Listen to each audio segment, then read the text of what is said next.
ভাই জি আসসালামু আলাইকুম ভাই। আসসালাম। আচ্ছা কেন ডাকলেন তাহলে ভাইকে? ভাই আমার এটা গাছটা কেমনে প্রুনিং করা লাগে এটা তো আমি জানি না, এই জন্য আপনার ডাকছি। মানে আপনি কি করবেন না করবেন এটা আপনার বাগানের ছাড়া আপনার উপরে দায়িত্ব। এখন আমি যদি গাছ কাইটে ফেলা দিই আপনার কোনো কষ্ট নাই? কোনো সমস্যা নাই। আচ্ছা এখানে কতটা আম হয়েছিল এই গাছটাতে? আবার এই বছর 26টা আম পাইছি। 26টা আম পাইছে। 26টা আম পাইছি। এটা হচ্ছে চিয়াংমাই রঙিন ভ্যারাইটি। রঙিন ভ্যারাইটি। প্রত্যেকেরই আম শেষে গাছে একটা কাজ রয়েছে, সেটা আমরা হয়তো অনেকে জানি না। দেখেন এই যে লিটন ভাই এখান থেকে আম কিন্তু তুলছে। হ্যাঁ একটা আম তুলছি এটা। এটার থেকে আম তোলার পরে এটা কিন্তু আর কোনো বৃদ্ধি নেই, রুগা হয়ে আছে না? এটাকে এখানে আমি আর রাখবোই না, এটা আউট করে দেবো। এই যে নতুন এখানে দেখেন, এখানে আমি এটাকে এই যে এগুলোতে আগামী বছর আম হবে। এগুলোতে এটা তো ছিল একটা আম। এটা তো আম ছিল, এটা তো আম ছিল, এটা এখানে আম ছিল। আবার যদি আমি আশা করি এখান থেকে আম দিবে গাছে, তাহলে তো আর দিবে না আমারে, আমার তো কাজ করতেই হবে। এই জন্য এই যে দেখেন এখন যেটা যা করলাম, এখানে এই ডালগুলো থেকে সামনে বছর এখান থেকে আম হবে। শুধু প্রুনিং করলে হবে না, পাশাপাশি দেখেন এই যে অপ্রয়োজনীয় যে ডাল বলি আমি, এটা কিন্তু কোনো কাজের ডাল না। এটা তো আম ধরতে পারে, ধরছিল এই যে, এটা কাজের না। এই জন্য তাকে আমি একটু আটটা সরাই দিই আমার এটা। কোনগুলা রাখা যাবে আর কোনগুলা ছাঁটাই করতে হবে, যদি ভিডিওটি একজন মনোযোগ সহকারে দেখে তাহলে আর কোনো সমস্যা নেই। গাছটি হবে সুন্দর, ফলনও দেবে ভালো। এই যে দেখছেন, এটা এখানে রাখা যাবে না। এবার যদি আমরা গাছটা দেখি কেমন হয়েছে, খুব সুন্দর হয়েছে। নতুন ডালা যখন আসবে, কুশি যখন আসবে, তখন একটু পোকার ওষুধ স্প্রে করতে হবে। আচ্ছা আমি যে কাটার মধ্যে কোনো কিছু স্প্রে করবো? আমার কোনো কিছু লাগবে না, যদি পারেন একটু কার্বন ডাজিম অথবা কফার যে কোনো একটা ছত্রাকনাশক স্প্রে করে দিয়ে গাছে। ছত্রাকের আক্রমণ আছে ডালে ডালে, কুশিগুলা সুন্দরভাবে বের হবে। আসেন একটু, যে ডালগুলা অপ্রয়োজনীয় বলা হয় এগুলা কি আমরা এটা একটু দেখি। এই যে এটা অপ্রয়োজনীয় ডাল, এটা অপ্রয়োজনীয় ডাল, এটা অপ্রয়োজনীয় ডাল, এটা কোনো কাজের ডাল না। এখন এই যে এটা কোনো কাজের না, এটাও কোনো কাজের না। এখন আমরা এখন দেখেন, এটা এই যে খারাপ ডালটা আছে, আমরা এটাকে রাখবো। এটাকে এখান থেকে সরিয়ে দেবো। যে এটা রাখলাম, শুধু এটা রাখলাম, এটা আমি ফেলে দিচ্ছি।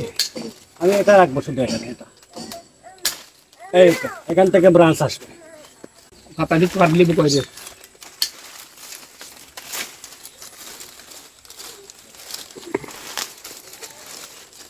এখানে একটা গিট আছে, এখানে আর একটা গিট আছে।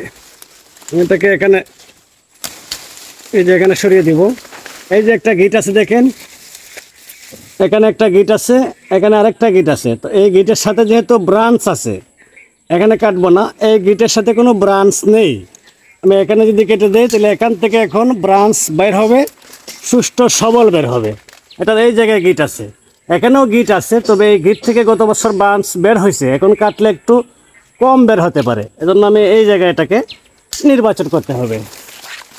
আবার দেখেন, এটাকে এখান থেকে একেবারে এটা সরিয়ে দেব, এটাকেও সরিয়ে দেবো। এই যে সরিয়ে দিলাম, এটাকেও এখান থেকে সরিয়ে দেব আমি, এটাকেও সরিয়ে দেব, আর এটাকে রেখে দিলাম। এখানে আমি তিনটে রেখে দিলাম, আর এটাকেও রেখে দেবো এই জায়গায়। এই একটা রয়েছে এইদিকে দেখেন, আম কিন্তু প্রত্যেকটাতে ধরছিল। এটাকে এখানে রাখা যাবে না এখন, এটাকে বলা হয় অপ্রয়োজনীয় ডাল, গাছের অবাঞ্ছিত ফিনসিল ডাল। এগুলা থাকলে গাছের স্বাস্থ্য ভালো থাকে না, গাছে আলো বাতাস প্রবেশ করতে পারে না।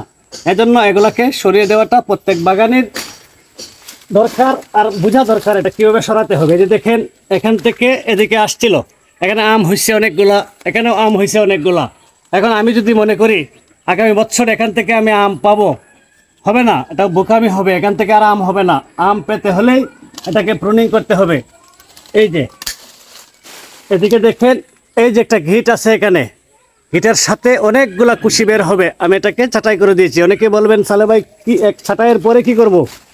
শুধু কপার জাতীয় যে কোনো একটি ছত্রাকনাশক গাছে স্প্রে করে দিবেন, আর গাছের যে সাইডটা পরিষ্কার করে, এখন এরকম সাইজের গাছ যাদের আছে 2 থেকে 300 গ্রাম ডিএপি সার যদি দিয়ে দেন, কুশিগুলো সুষ্ঠু সবল সুন্দর সতেজ বের হবে।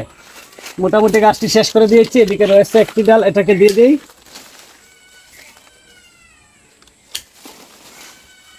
এখন আসেন, গাছটা এখন দেখেন কেমন হয়েছে। তো আমার লিটন ভাই এই গাছগুলো 2 বছর আগে লাগিয়েছিল, তাই আমি লিটন ভাইকে জিজ্ঞেস করলাম যে এখান থেকে ফল কেমন হয়েছে।